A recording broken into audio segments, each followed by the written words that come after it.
আমরা হচ্ছে কামালপুরে কাকার ঝালমুড়ি খাইতে আসছি। আমাদের উত্তরপুরে পোলাপান শুধু বলে যে কামালপুরে ঝালমুড়ি একের ঝালমুড়ি বানায়। তো আজকে খেয়ে টেস্ট করব, টেস্ট করে দেখবো দেখি আসলে আমাদের পোলাপানের কথাগুলো কি ঠিক না তারা মিথ্যা বলতেছে।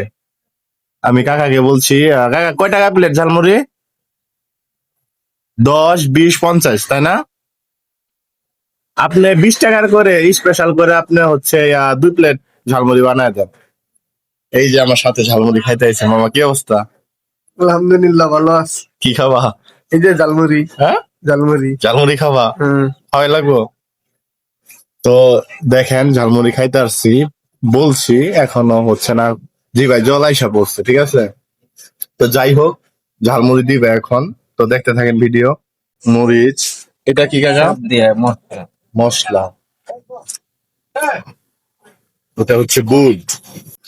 সুন্দরভাবে ঝালমুড়ি বানাচ্ছে দেখেন। কামালপুরের ভিতরে যদি কেউ মুড়ি বানিয়ে থাকে, ইনার মতো কেউ মুড়ি বানাতে পারে না, এটা আমরা সবাই জানি এবং কি মানি। ইনার হাতের জাদু আছে। কাকা, মুড়ি ব্যবসা কয় বছর থেকে করেন? মুড়ি ব্যবসা করি তো 3-4 বছর। 3-4 বছর থেকে তিনি মুড়ি বিক্রি করে। দেখেন, বিভিন্ন জায়গা থেকে আসে লোক। হ্যাঁ, আসে যার ভালো লাগে একবার খেয়ে গেলে আসে। হ্যাঁ, যার ভালো লাগে খেয়ে গেলে একবার আসে। অবশেষে মুড়ি দিয়ে দিছে। বিপ্লব কিন্তু খাওয়া শুরু করছে দেখেন। এই যে কি মামা, মুড়ি টেস্ট কেমন? ও মাই, এখন আমি খাই নাই মুড়িটা, এখন খাবো। তো খাইলে তো বাম হাত দিয়ে খাওয়া লাগবে। দেখেন, ওয়াও,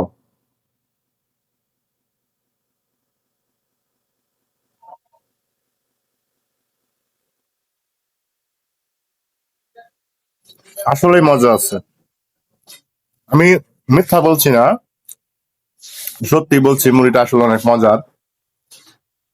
আপনারা যারা মুড়ি লাভার আছেন, মুড়ি যারা পছন্দ করেন, অবশ্যই কামালপুর চলে আসবেন কাকার দোকানে। তিনি অত্যন্ত ভালো মুড়ি বানায়। যারা মুড়ি লাভার আছেন অবশ্যই একবার হলেও টেস্ট করে যাবেন যে মুড়িটা কেমন। আমি মিথ্যা বলছি না, খারাপ বলছি, ঠিক আছে। তো ভালো থাকবেন, আল্লাহ হাফেজ।